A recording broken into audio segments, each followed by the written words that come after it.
Well, hey guys, we're here with Jansson Jackson. We're getting ready to have Jansen here in view of a call on Sunday the 25th.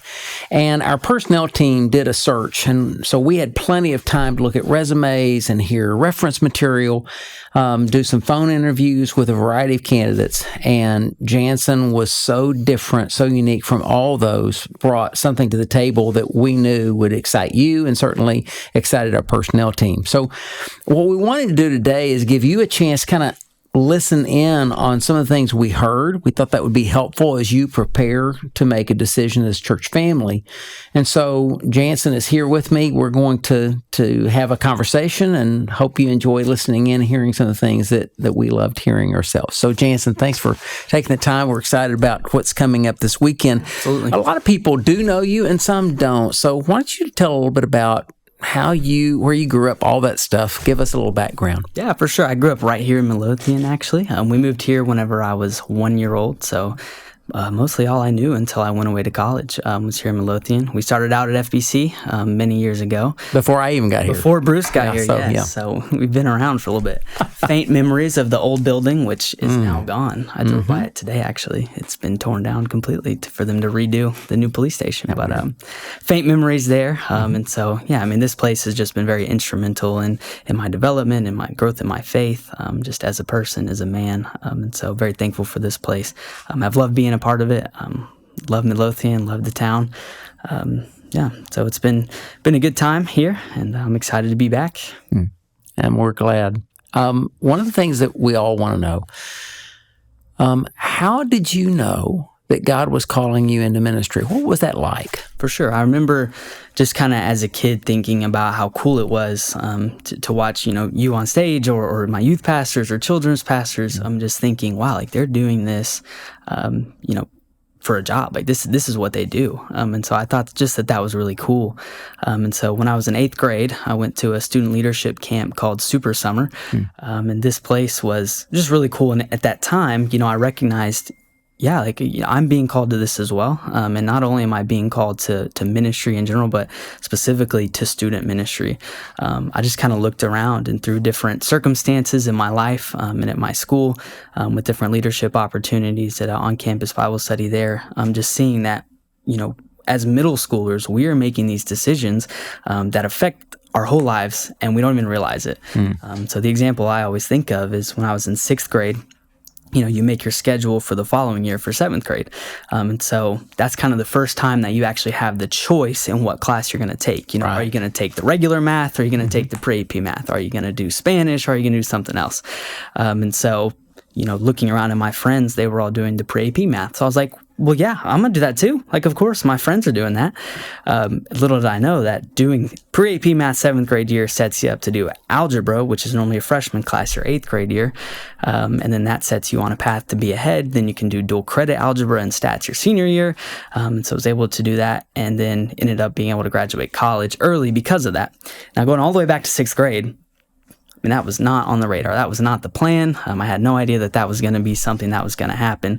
But that one little decision to check the box for pre-AP math rather than regular math set me up on a course that affected me years later. And so thinking through that and thinking through middle schoolers and high schoolers that are making far more serious decisions about who they're going to be, are they going to care about school? Are they not? Are they going to listen to their parents? Are they not? Are they going to follow Jesus?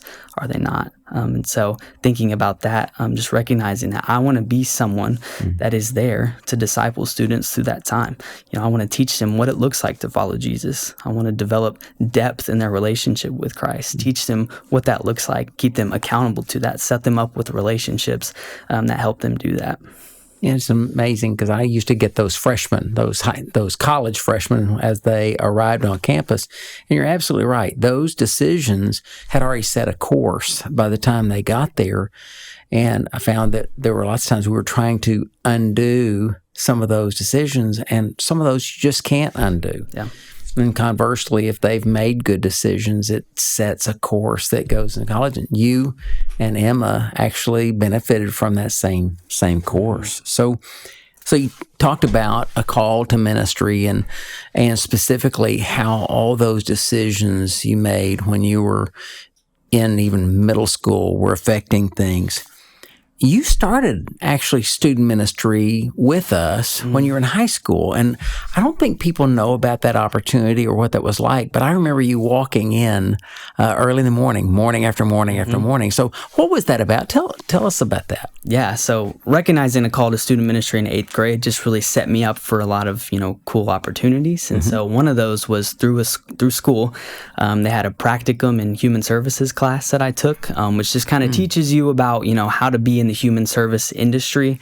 But then that leads into a program called Ready, Set, Teach. And so normally this is where students can go and kind of student teach for 2 class periods a day. And so I knew I didn't want to teach, but, I went to the teacher of that class, went to my counselor and was like, hey, I don't want to teach, but I want to be a student pastor. So could we kind of work this out where, I could go to my church and then I could kind of do the Ready, Set, Teach class, but rather than in a classroom, under my student pastor. And, they didn't have any problems with that. And so through that, I got to spend first and second period up here every day, just with Chris, learning, just kind of shadowing him. And so it was really cool for me because I got to go from that, kind of leadership on Wednesday nights and Sunday mornings and kind of seeing what that looks like to now, okay, there's more that goes into that. There are things that are happening. It's not just a Sunday thing? No, it's not. There are things happening Monday, Tuesday, there are. Morning, Thursday, that go into that. And so starting my junior year and then my senior year also, I just got to be a part of that and kind of get that experience of, okay, this is what it looks like to operate a ministry. These are the needs. Just really got to do a lot of very cool things to really just kind of grow my leadership ability. It was just a very cool opportunity. I remember watching you come in and do that. Most of those college students, when they were talking about their career choices, they'd never had a taste of the things that they were studying for. And so often people get out from college and they start a career and then they're frustrated and they go back and say, can I have a do-over? And by then you've invested so much time and money, you can't do it. I'm really glad you did that.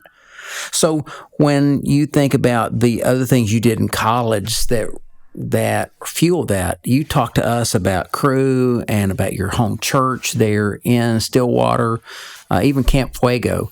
They probably don't know about those. I think, could you tell us about those ministries and what that did for you? Yeah, absolutely. So Cru was a campus ministry that I was involved in at Oklahoma State. And the very first thing it did was it gave me a community. Going into college, you hear all the stories about, hey, you're going to meet, your best friends ever. You're going to make all these great memories. And while that's true, I think a lot of people forget about kind of that first year, that first semester where you really don't know anyone. You have to get out of your comfort zone in order to make those memories and make those friends. And so I remember just sitting in my dorm room a lot my first year, just kind of like, I have friends, but not really friends that I'm super close with yet. And so where I found that was in Cru, this campus ministry. And so that was the very first thing it did, was it gave me a community of believers that were pushing me closer to Christ, that gave me a place of belonging, just helped me really kind of adjust to life in Stillwater and in college. And so again, through that, just knowing I wanted to go into ministry, the next thing it did was it just allowed me leadership opportunity. So the way Cru works is we do different community groups across the campus, and it's based geographically off the different dorms. Oh, okay. So we go onto campus, the first week of class, and we just basically meet new freshmen and say, hey, we're having a community group in North Dining, which is one of the dining halls, or we're having it in the Commons, on the Commons lawn. And so that really helped me get out of my comfort zone, because prior to college, like walking up to a group of students and just being like, hey, I'm Jansen, you want to come to this this group, was not something that I would have done. Sure. And so it just really helped me kind of get out of my comfort zone in that respect, to be able to go up to people, to have to kind of plan, how are we going to meet new people? How are we going to get them involved? And then also just kind of developing one-on-one relationships with those students. Yeah. Just be able to say, hey, I care about you. As I'm leading you through this Bible study, through this community group, I want you to know that I care about you. And so developing those relationships. And so my sophomore year, I started leading my own community group. We called it the North Side, because it was the north side of campus. And so we're very, very prideful about that. And so led that my sophomore year with some other guys, and that was just a lot of fun. It was a great time. And then the following year, my junior year, I kind of got to step into a little bit of a different leadership role, of then leading other guys as they were leading different community groups. And so that was kind of coaching some of your peers. Yeah. Okay. Yeah. So, and these were guys that, I had met when they were freshmen. I got them involved in our community group, identified them as leaders, and then kind of discipled them and walked them through that process of teaching them how to lead, and then got to be there with them as they experience that, help them along in that way. And so that was just really cool leadership opportunity to be able to kind of step up and now teach other people how to then teach other students and how to meet freshmen. And that is the Cru philosophy. And Kelly and I have been supporting a Cru missionary for years. And I remember even from the ancient days when I was in college that Cru, the folks who were involved in that, they learned how to share their faith really, really well. And they were not content just to get somebody to give a simple answer, but they wanted them to go deeper. And it sounds like that's what you did with those guys, even coaching other people who are going to lead other students. I can see how that would be very, very helpful for student ministry direction. It was a great opportunity for sure. What about Fuego? Yeah. We've gone to Camp Fuego with our students for 7, 8 years now. I think so, yeah. I think the first year we went was my senior year in high school. Actually. Okay. And so I went there, and I enjoyed Fuego, but to me, I didn't really think it would be a part of my life at that time. I didn't really think I would ever go back in staff, but it wasn't until, I think it was the next 2 years later, maybe, I went as a resident here with our students to camp, and Fuego was a little short-staffed at that time. So quick. Will you remind everybody what a resident is here? Because a lot of people don't know that. Yeah, essentially it's kind of an intern. Spend the summer just kind of, under Chris, under the student ministry team, just leading students, helping plan, helping execute open gym, lunchtime devotionals, and then camps, things like that. So you went to Fuego the first time with that. Yeah. Okay. And then how'd that lead to more? Yeah. So Fuego was a little short-staffed, and so they know Chris really well because Chris used to staff there. So they're like, hey, we need a couple more leaders. We know you have this resident team. Would they be interested in maybe leading a DG? And so DGs are their discussion groups that they have there. And so, I just kind of volunteered to do that. And it was just a really cool opportunity, that first year to just kind of step into that role in a place that I'd never really done that before with the camp ministry. And so then it brought me back the next summer where I spent most of the summer on staff with Fuego. Okay. And so Fuego is really cool because what they do is, 10 churches might come, and then DGs are split up by just grade. So you might have, one student from this church and one student from this church, and they're all the same grade. So when you walk into a DG, chances are you've never met any of these students. And so you spend that week then getting to know them, building trust with them. And so for me, that just really taught me, how to develop a relationship with the student in a really quick amount of time. You only have 1 week with them. And so being able to then say, hey, we just met, but here's why you can trust me, and I want to, kind of walk with you through what we're talking this week, and just kind of disciple you even through this short period of time. And then it's really cool because, sometimes in the next year they come back and you get to see them again. You get to kind of continue those relationships. And so, Fuego was just an awesome opportunity for me to kind of learn how to develop relationships quick, learn how to go somewhere where, no one really knew me. The first year that I spent a lot of time on staff, I still didn't really know a lot of those people. And so I kind of went there almost by myself. Was able to develop just a really great community there at Fuego as well. Well, Emma said something when she was interviewing with you with our personnel team, said you are the most responsible person she'd ever known. And it sounds like between going into Cru, even your junior and senior year of high school, when you're coming in on your own initiative to say, I want to learn about this because I know this calling, and then to Cru being a part of that, all the way to Fuego. I mean, I see how that has formed. So you did Fuego, and then you graduated early because you took early AP Math going in 7th grade. You set that going. So you finished up in Stillwater, and you came back here. So what have you been doing since you got back here? Yeah, so I spent the past a little over a year and a half now on staff as a student ministry associate. And so through this, I've gotten just various different roles to do with our small group leaders, just kind of coordinating them, writing discussion questions for them, assisting in planning. And so kind of getting even just that next step of, okay, this is what it takes to actually be the one who is planning this event, who is planning this pause weekend or this Memphis trip or this camp. And so just been a really cool opportunity again to come back to this place that I love with these students that I've built relationships with over the past few years, gotten to know really well, and just continue to serve with them, serve with the staff that I love as well. And so, the past year and a half just kind of been working here part-time while I'm also in seminary at Southwestern Baptist in Fort Worth, working on my MDiv. Okay, great. Well, I'm going to ask you, I think, what is an obvious question and one I think people would have on their hearts. You grew up here, you left, you went to Stillwater, you had your college career, you did things on campus organizations, camps. So you've done all those different things.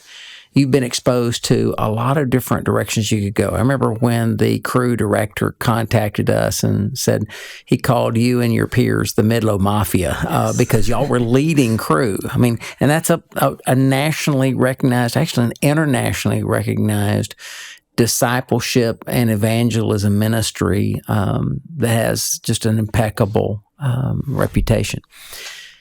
So here's what I think everybody's going to want to know. With all those other opportunities, all those other connections, options open to you, why here? Why? What's pulling you back to invest in our church and our student ministry here? I mean, by and large, it's the people, When I look at my life, growing up here, the relationships that I've built here, I would not be the same without this place and without these people. And so when I think about the different faces of people that I know within the church, and specifically students that are here, those are the people that I want to be around. Those are the people that I want to lead with. I think about the staff here, that they've just played such a huge part in my story, and getting me where I am today. And so, these are the people that I want to be with. This is the community that I want to continue to develop. I think that Midlothian is just a great place to raise a family as well. And so, we're close to family, close to a lot of friends. And so I just think that this place is one that's developing very quickly, one that's, being right south of Dallas where a lot of people are moving, a lot of families are moving. And so there's just a lot of opportunity here in Midlothian for students to come and to find a place where they are going to be loved, where they're going to be cared for, and where they're going to be discipled to follow Christ. Cool. You look at this thinking about how congruent your philosophy is, because this is where the roots of it were. And I know you and Chris have worked very, very closely together. Someone asked you in the interview, so what would you change? And you said that day, I believe that what we're doing is healthy. I've been a part of it. I'm a recipient of it. I'm now helping to promote that. So you've been teaching on Wednesday nights, had a lot of chances to be the person who is leading students. Chris said, our students respect Jansen. You're so close in age. Why do you think that is, though? That they look at you and they know you not as a peer, but as someone they can follow. Yeah, I think kind of going away for a few years and then being able to come back and just step into that role with the backing of Chris and the rest of the student ministry team at that time, for them to just kind of be able to come alongside me in that and just be able to step in that role, not just on my own power, not just because, I just showed up, but because there were other people that were kind of supporting me in that and pushing me in that. And so, honestly, just kind of going in and then trying to earn that, trust, to earn that respect.